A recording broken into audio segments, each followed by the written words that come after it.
Bonjour à tous, donc on se retrouve sur la partie numéro 2 de ce chapitre 9 sur la description d'un mouvement, l'étude d'un mouvement. Donc on a fait dans une première partie cette partie de droite, le choix du référentiel, le choix du système, la description d'une trajectoire d'une vitesse et la façon de modéliser une trajectoire. Et on va s'intéresser maintenant un peu plus à la vitesse. Donc concernant la vitesse, la première partie, on va s'intéresser à la vitesse moyenne du système. Alors, c'est des choses que vous avez déjà faites, hein, X fois au collège. La vitesse moyenne, donc sur un trajet d'un point M à un point M', c'est donc le résultat d'un calcul qui est le suivant. Donc la vitesse, notée petit v, c'est donc la distance parcourue par le système entre le point M et le point M' sur une durée delta t et non pas t. T, je vous rappelle que c'est un instant, on en a déjà parlé, hein, durant l'année, donc delta t, la durée qui s'est écoulée entre la position M et la position M'. Donc ici, par exemple, sur ma voiture qui se déplace, alors le système ici est le phare avant de la voiture, représenté par un point. D'ailleurs, petit passage pour faire un petit rappel avec la partie 1, hein, vous voyez que par exemple qu'on perd l'information de la rotation des roues, par exemple, puisqu'on modélise la voiture par un point ici. Donc ici, le trajet M', on pourrait prendre ce point-là comme le point M et le point M' qui se situerait ici. Donc à partir de là, pour connaître la vitesse moyenne de la voiture sur le trajet M', on utilise donc la relation suivante, distance divisée par durée. Donc ça, c'est ce qui concerne la vitesse moyenne. En termes d'unité, la distance entre les points M', si elle est prise en mètres et que la durée est prise en secondes, vous aurez donc des mètres par seconde au résultat. Bon, rien ne vous empêche de mettre des kilomètres, des heures, des mètres et des minutes, des centimètres et des secondes, peu importe. Moi, ce que je vous conseille par contre de faire, c'est de convertir avant la distance et la durée dans l'unité que vous voulez pour votre vitesse. Alors maintenant, quelque chose de nouveau. On s'intéresse à la vitesse moyenne ici, mais souvent, la vitesse moyenne, finalement, c'est aussi un peu une perte d'information parce que rien ne vous dit que pendant ce trajet à M', la voiture n'a pas ralenti ou accéléré pendant ce trajet. La vitesse moyenne vous ne donne pas cette information. Donc ce qui va nous intéresser en science, c'est ce qu'on va appeler la vitesse en un point, et pas une vitesse moyenne à cette fois-ci, qu'on appellera aussi vitesse instantanée. Donc c'est la vitesse à un instant donné sur la trajectoire. Elle correspond du coup à une vitesse moyenne, mais à une vitesse moyenne calculée sur un temps très court. Et ce temps très court, il sera tellement court qu'il sera possible de dire que la vitesse de l'objet n'a pas varié pendant cette durée. Je m'explique un petit peu plus avec le schéma de la voiture, je reprends exactement le même.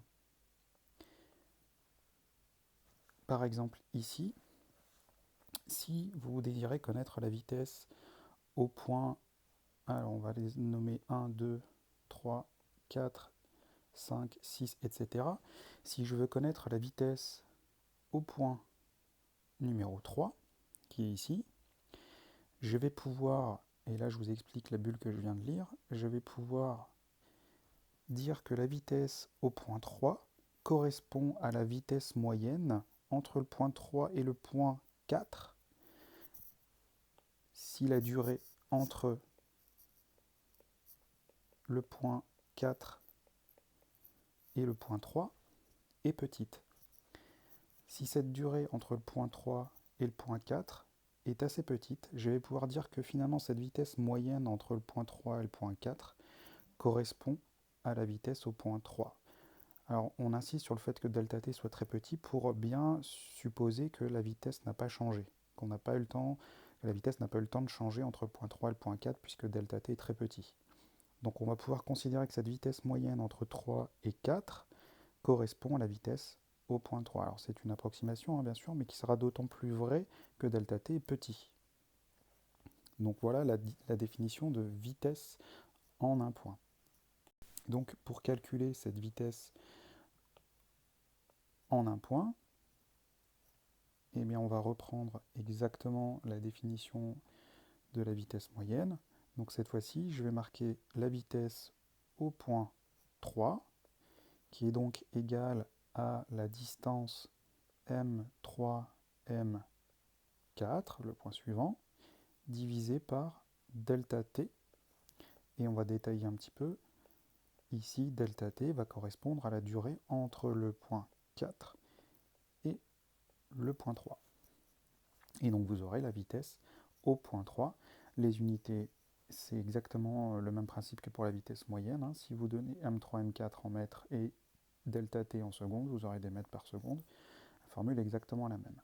Donc ici, en supposant que delta t soit très petit, eh ben on va pouvoir considérer que la vitesse moyenne finalement entre le point 3 et 4 correspond à la vitesse au point 3.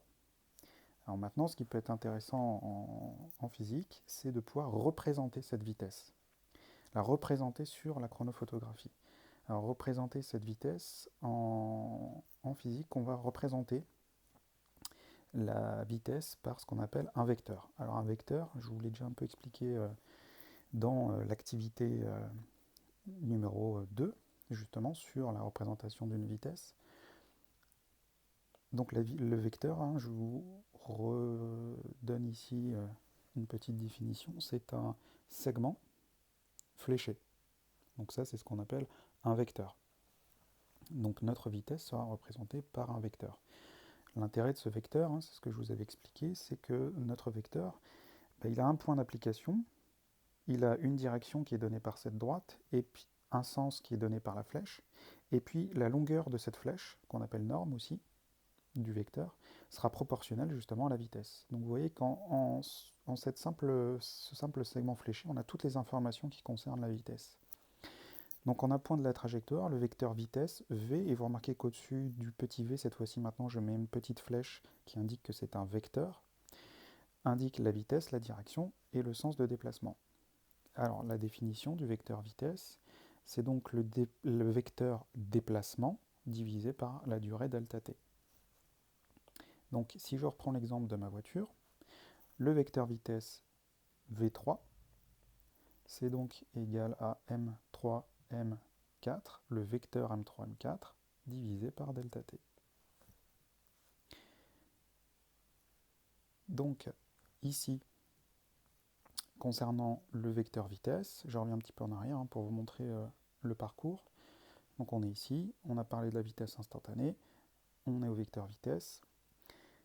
La particularité de ce vecteur vitesse, donc, les caractéristiques sont les suivantes. La direction du vecteur vitesse sera celle du vecteur mm', du vecteur, donc dans notre cas à nous, m3, m4. Son sens dans le sens du mouvement, donc ça c'est la flèche qui va indiquer le sens du mouvement. La longueur sera proportionnelle à ce qu'on appelle la norme de la vitesse, c'est-à-dire au calcul qu'on a fait juste avant. Donc ce calcul qui est ici. Donc ça, c'est ce qu'on appelle la norme. Vous voyez qu'il n'y a plus de flèche ici. Là, c'est un nombre. Exemple. Alors là, je ne respecte aucune échelle, mais c'est juste pour vous donner des indications sur les caractéristiques du vecteur. Donc si je veux représenter le vecteur vitesse au point 3, donc je calcule sa norme, donc la valeur du vecteur vitesse que j'aurais calculé ici, donc j'obtiendrai un résultat. Ensuite, je choisis une échelle et je trace mon vecteur. Alors la direction du vecteur, donc là je vais donner la direction ici avec cette droite. Vous voyez que la voiture se déplace de la gauche vers la droite sur votre écran et de façon horizontale. Donc la direction de ma vitesse est une droite horizontale. Ensuite le sens, je viens de vous le dire, elle se déplace de gauche à droite. Et la longueur sera proportionnelle à la valeur de la vitesse en fonction de l'échelle que vous aurez choisie.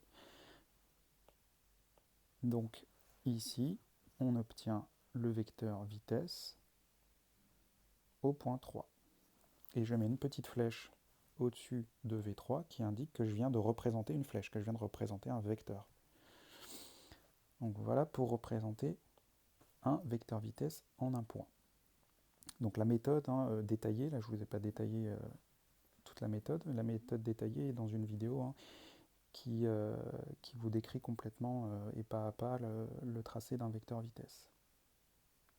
Alors juste un petit cas particulier, parce que là je me suis arrêté sur un mouvement rectiligne. Alors dans le programme on devrait s'arrêter, c'est pas très clair, mais on devrait s'arrêter sur un mouvement rectiligne. On va quand même aller un tout petit peu plus loin parce que tous les mouvements sont pas rectilignes. Je vais prendre le cas, un cas autre d'un mouvement rectiligne. La petite particularité, quand le mouvement n'est pas rectiligne, le vecteur vitesse il est tangent à la trajectoire. Exemple sur un lancer de basket. Donc là, ce que vous observez, c'est la chronophotographie du lancer, hein, les différentes positions de la balle superposées sur la même image. Si vous voulez tracer ici, on retrouve les positions, la chronophotographie. Si vous voulez tracer le vecteur vitesse au point 3, qui est ici, eh bien vous allez lui donner une direction, alors qui n'est pas tout à fait celle de M3, M4, comme on a fait dans le mouvement rectiligne tout à l'heure, mais qui est tangent à la trajectoire. Alors je vais vous dessiner déjà la trajectoire. Donc je relie toutes les positions occupées par la balle.